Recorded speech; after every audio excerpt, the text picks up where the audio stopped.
Nagsimula na po ang isang buwang pag-aayuno ng mga Muslim sa bansa para ho sa Ramadan. Batay ho sa anunsyo ng National Commission on Muslim Filipinos, kahapon March 2 ang unang araw po ng naturang banal na buwan. Maagang nagdasal sa mga moske ang ilang mga Filipino Muslim ngayong araw na ito.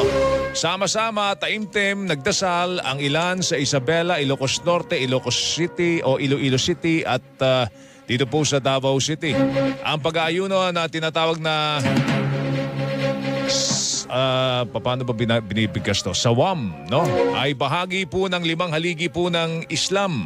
Isinasagawa po ito ng mga Muslim sa pamagitan po ng pag-iwas sa pagkain at pag-inom po ng anuman mula bukang liwayway hanggang sa paglubog po ng araw.